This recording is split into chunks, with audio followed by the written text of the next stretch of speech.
Please wait a minute, let me charge my device.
We are back after taking charge.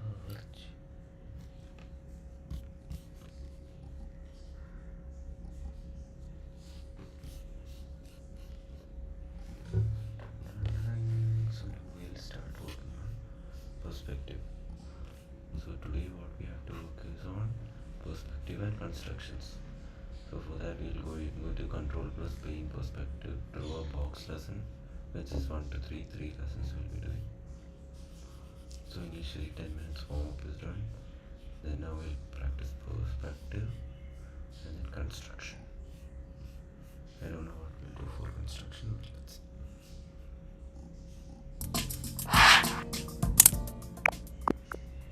What is linear perspective? It probably brings to mind rules and vanishing points, rigid drawings of street corners, right? Well, it doesn't really need to, because perspective is everywhere. It's the underlying structure for every painting you'll ever make. Cool creatures, sci-fi train stations, characters, they're all built on the same basic rules, and those rules are called linear perspective. Now, if this all sounds too rigid and stuffy, like you've tried this before, don't worry. I approach this in a freehand sketching method, which ditches the rulers and just focuses on drawing. So I'm happy to announce 2 new series in the Control Paint store. In Perspective Sketching 1, we'll look at the basic nuts and bolts of this method. Starting with simple lines and rectangles, you'll learn to construct your own basic 3D shapes. We'll talk about the difference between 2 and 3-point perspective, as well as sculpting techniques, where you'll turn those basic shapes into more interesting forms. And you can practice all of these new techniques using the included worksheets and templates. Like I said before, every drawing has a perspective understructure. In Perspective Sketching 2, I'll prove that by applying basic temperaments, characters, and vehicles. The fact is, no matter what the subject matter is, they all follow the same rules, which is really pretty cool once you learn about them. But part 2 is not going to recap those rules since we already talked about them in part 1.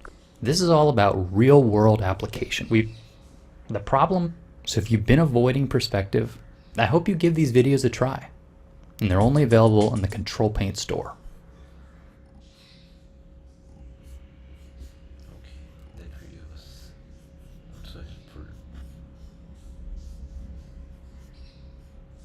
Is the following for every going to tactic do you think active drawing, and then I'll draw maybe a ruler. You're waiting for the ruler. Well, here's a secret that might change the way that you look at perspective. You get the question, what can I do to improve my painting?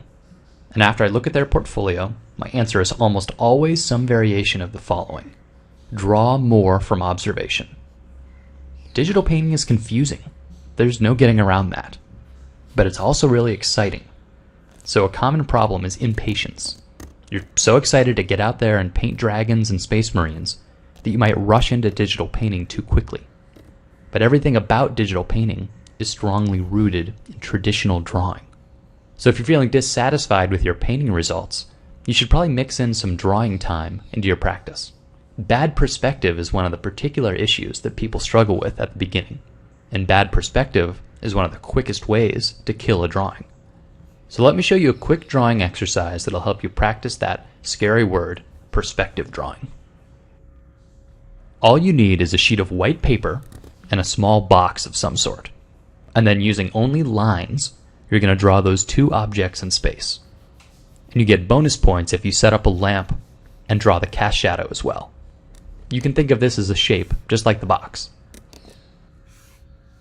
This is a deceptively simple exercise because it's all about seeing precise angles and spatial relationships. So take a look here at these arrows that I've added to my drawing. See how the box on the left is square with the paper? So what you end up with are lines that recede towards the vanishing point in parallel. But the box on the right is at an odd angle. So what you have is a different relationship between the paper and the box. These are the sorts of relationships that you'll want to look for while doing this exercise. You're not trying to make pretty drawings. You're training your eye to see spatial relationships. It's not glamorous, but fundamental drawing exercises like this one are really crucial if you want to improve your digital paintings. And if you're just starting out, I might suggest not using the computer for this challenge.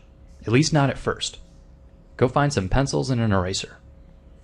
Drawing on the computer is great, but sometimes it's good to eliminate a variable from the equation.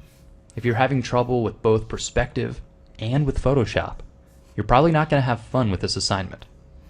So instead, take the computer out of the equation. Do your first 5, or maybe even 10, on paper, and then try the same exercise in Photoshop.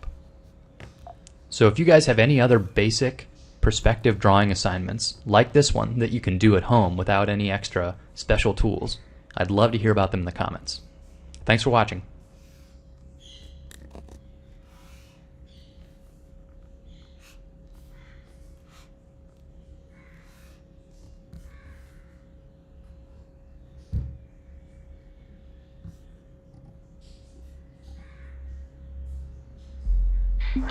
Spotlight shine bright all on me.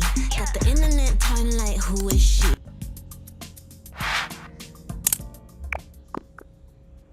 Hey guys, this is Matt Core from Control Paint Tech. So I'll draw and erase where they overlap.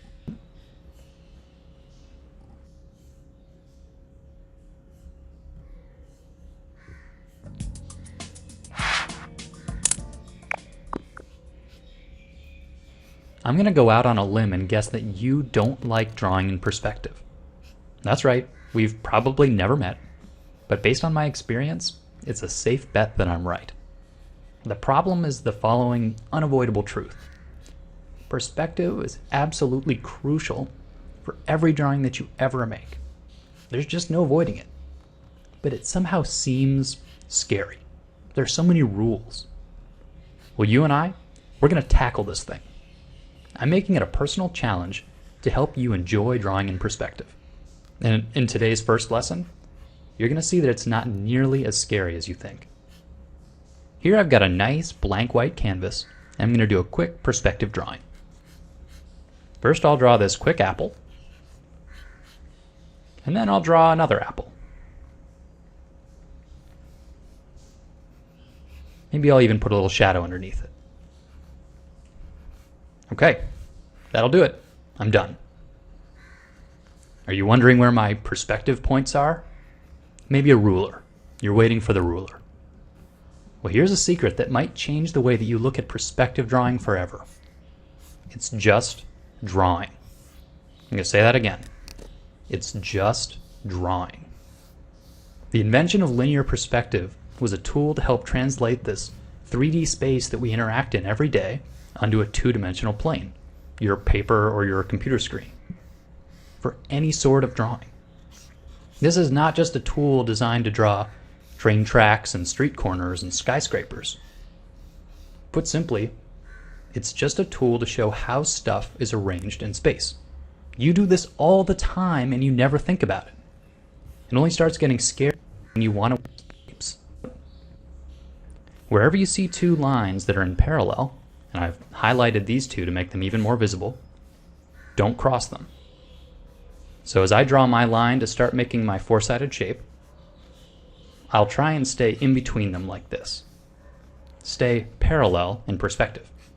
What I'm trying to avoid is crossing one and making lines that are not parallel. So again, I'm going for parallel, like this. Not being particularly careful about it, just trying to make sure that I stay generally lined up with the grid that's on the paper. So I'll hide these and show you what I mean. To make my rectangle, I'll start with this line. And then I'm going to do a 90-degree angle and follow between these perspective lines. Now I'll do it again for the opposite side. And then I'll connect these somewhere. I could either do it way up here, or I could make it a short rectangle. And then I'll erase away what I don't need.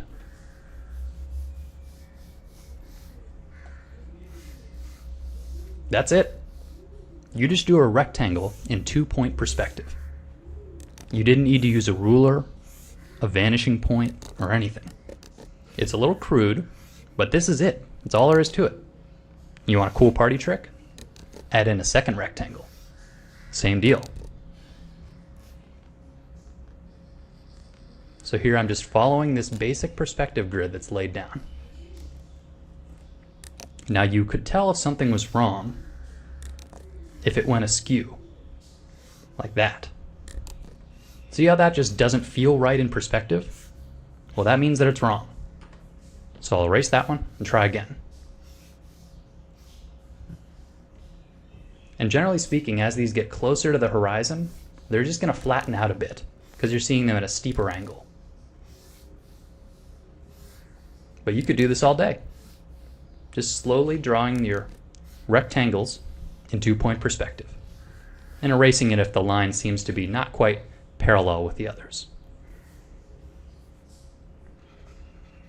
So download the template and go crazy. Try some small ones and some big ones.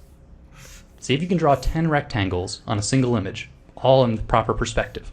Additionally, this is one of those homework assignments that really works better analog. So try downloading the PDF and printing it out. Again, I'd really recommend using a crayon. I'm not joking about this. But if you want to use a pencil or pen, that's fine too. So if you can draw these rectangles, you are drawing in freehand perspective. In fact, I think you're going to enjoy it. So consider this a teaser. If you hate perspective, love perspective, or just love drawing these rectangles, tell me about it in the comments. This is something that we're going to do a lot more of here, so get ready for it. It's one of those things that I think you're going to like it once you've learned it, and you'll realize that you've been scared for years for no reason. And as always, thanks for watching.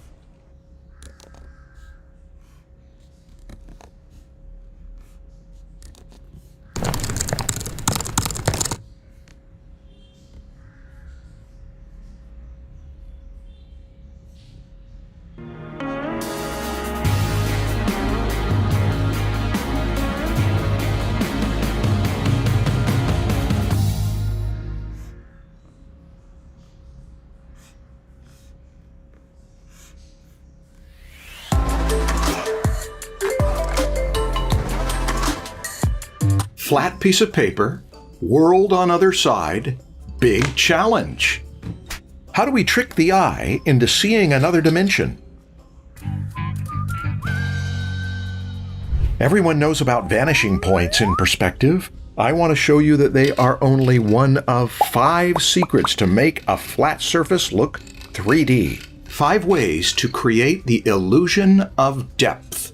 Even before perspective became a science, artists noticed that when things go away from a viewer, they get smaller, closer together, change shape, hide behind other things, and fade.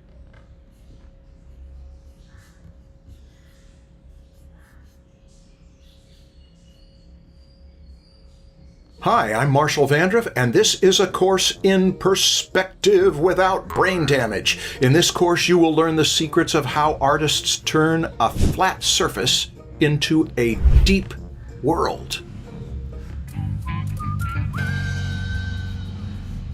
Perspective, what bodies and buildings have in common.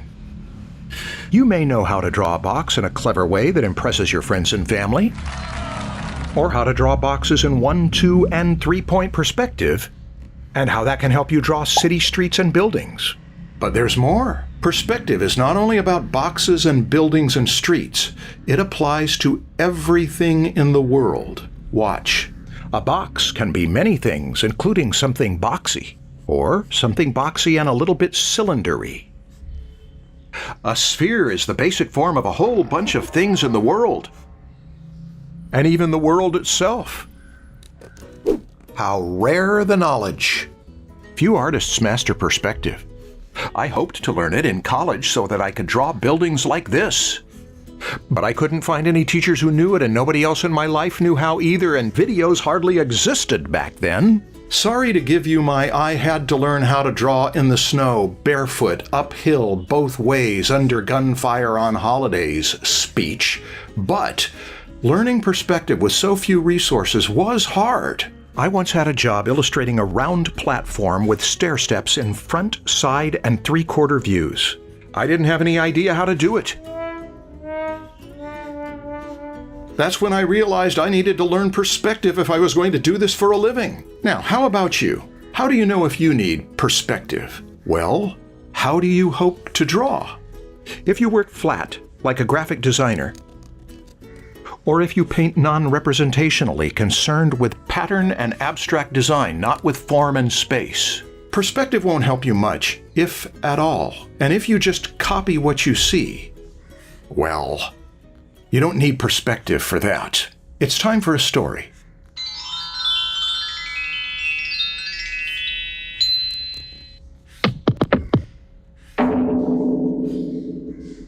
A proud youth proved he could draw accurately from observation. I can draw accurately from observation.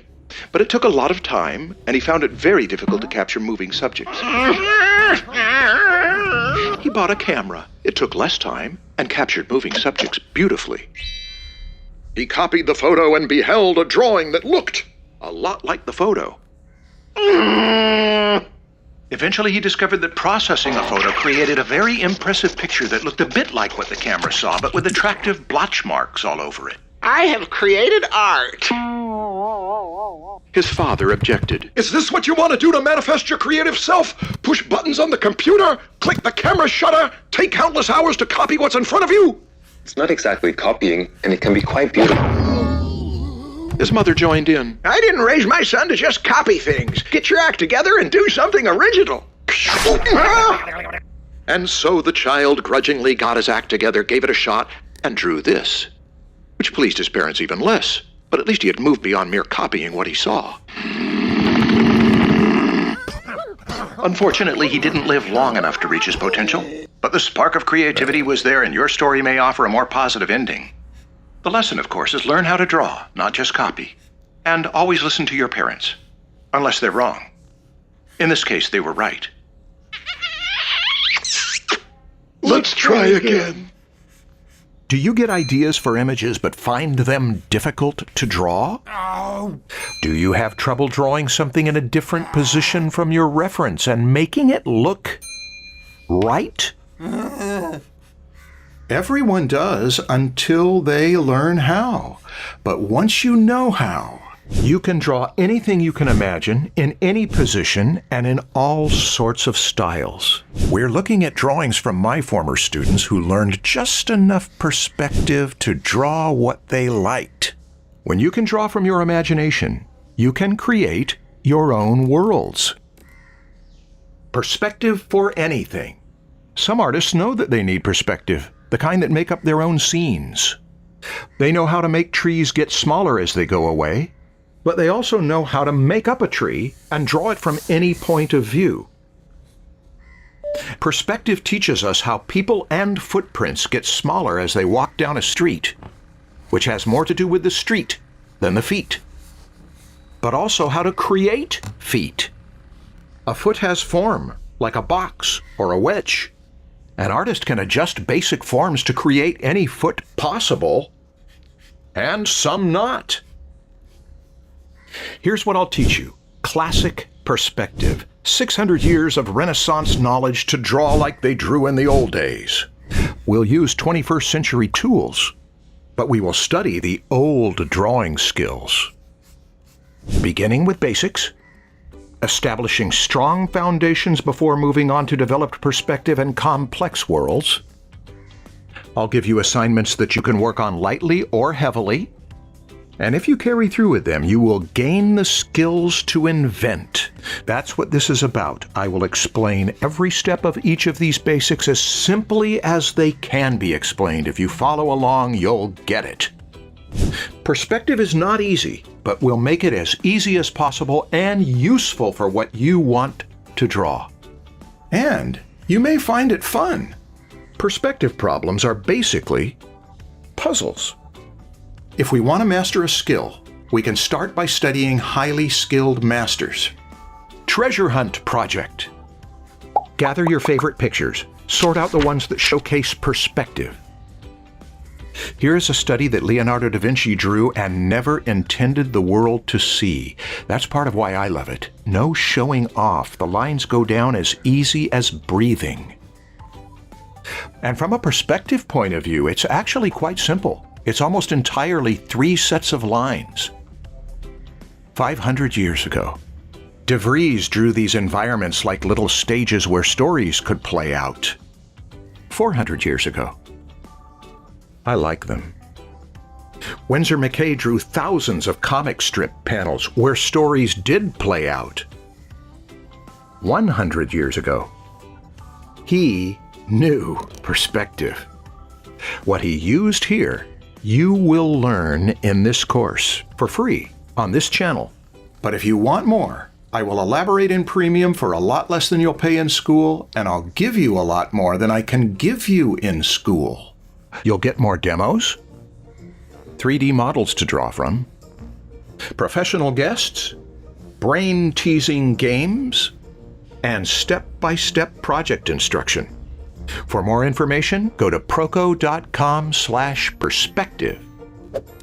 Your first project: collect your favorite drawings by perspective masters to set a standard for how you want to be able to draw. Also, collect potential perspective problems to be solved later, questions you have, puzzles you care about. How exactly do those arches get smaller as they go away? Is there a science to that? Yes. And it's not that difficult. Can I mess around with that science and make it look credible? Yes.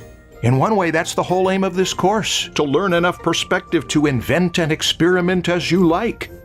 How do I take a picture of something I'm looking up at and draw it as if I'm looking down at it?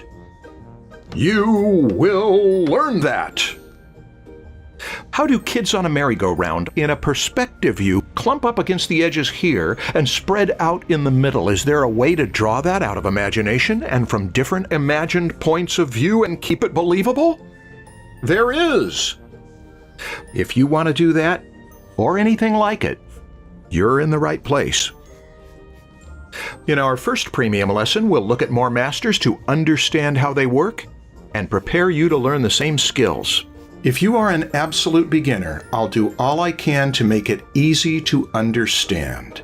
And even if you're a pro, you may enjoy it. 600 years of perspective, and here's us, with more than the Renaissance artists imagined. I hope you will join me for a year of perspective to use for the rest of your life. I'm Marshall Vandruff at proko.com/perspective.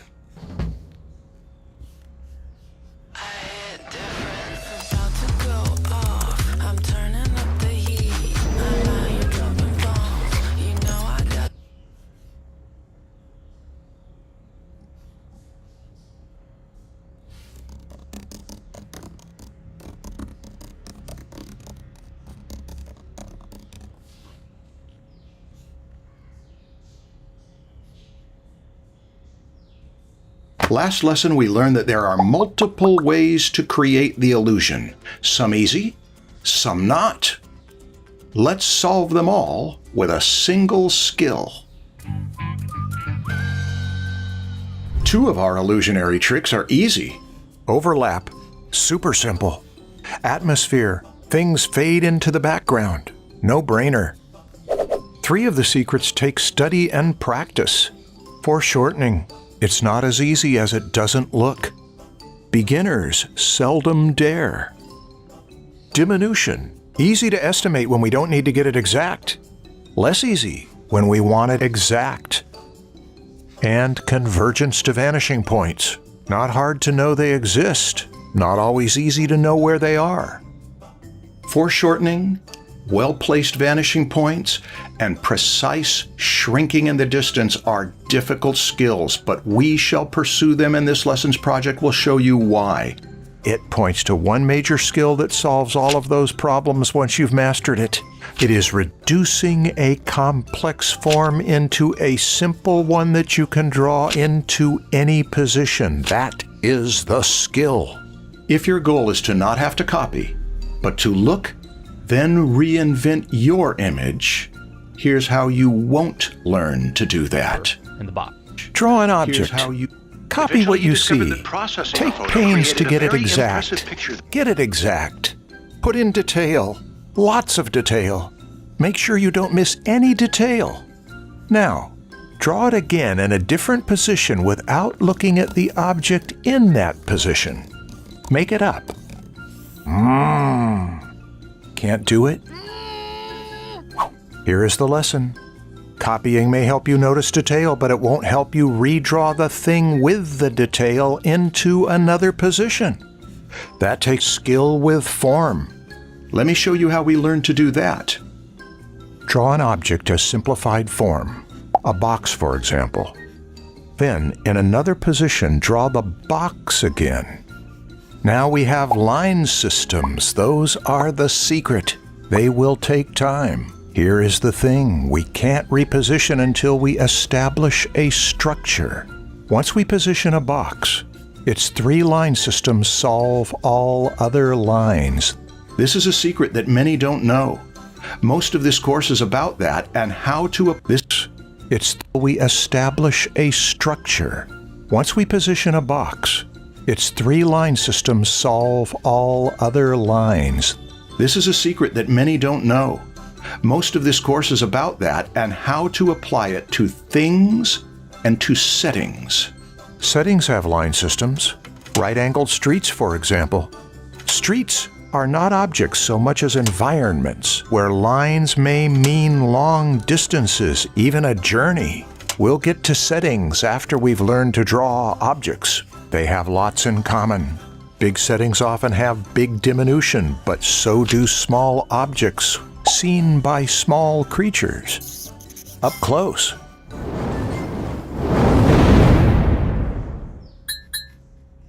Big or small, it's the same set of principles. And I must warn you, even though we'll start with objects before we get to environments, some objects are difficult.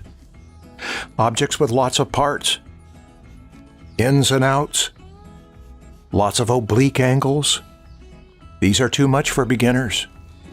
The same with anatomy. Hands, for example, are complex objects, 16 forms, movable, not for beginners. Skeletal studies, turning the bones into 3D components. Such things are for artists who know this already, aspire to this, that's where we're going, but don't start there. The same with any organic forms. Animal bodies, muscle masses. Hang in there for that. Before we learn complex organic forms, we learn simple, blocky ones. Now for the project. Challenge yourself. See if you need perspective. Choose something worthy to study. Place it in 3/4 view. Draw it as if it were boxed. Don't put in detail. Even if you love detail, go for the form. Now, draw it again in another position. Looks so easy. You can draw from real-life objects, or from other drawings, or photos. That's fine. No cheating that way. You have to invent when you can't see the other position. Anything, really. But if you're new to this, choose a thing that is already simplified, already boxy. It may seem boring as form, perhaps, but it will make the point. Drawing something simple into imaginary positions prepares you to do this with anything drawable. When you advance, you will use multiple forms: blocks, wedges, cylinders, toruses, spheres. Let's look at spheres for a moment. Spheres as forms. This is a circle in circles, and a sphere in circles. So is this. Sort of. This is a sphere in a sphere. So is this. Sort of. Spheres are such simple forms and so appealing you may be tempted to start with them, and some people do. Andrew Loomis taught cartoonists to invent heads by reducing them to simplified spheres. But two things to know in advance about spheres. One is that placing ellipses on spheres precisely is very advanced, more difficult than you may think. But the good news is, placing them not so precisely is easy. In Premium, I'll teach you something like spheres, but much looser to start. The other thing is that accurate ellipses on spheres come from knowing accurate lines on boxes, more than I want to explain here, but I'll give you beginner-friendly versions in Premium. I will introduce you to a freehand way to begin a form drawing that I call the blob approach. The blob approach? The blob approach. A very simplified method of drawing a form from a shape with a cross contour line, or two, or three. That gets us started. This is the biggest mistake that is costing you money every single day.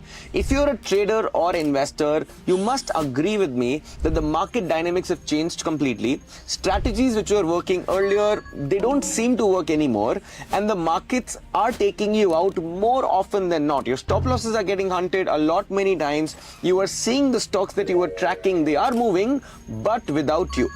The reason why all of these problems are taking place is because you are still not using order flow analysis to actually time your entries. Now, if you're an intraday trader, if you're a swing trader, if you're even an options trader or a futures trader, and it could be commodities for that matter, if you understand how the big players slice their orders into the market, take all that liquidity, you will be ahead of everyone else. Hi, my name is Parang. I'm a SEBI registered research analyst having over 10 years. Then we can work as much as we like on refining it. This is a challenge.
So then, bye bye.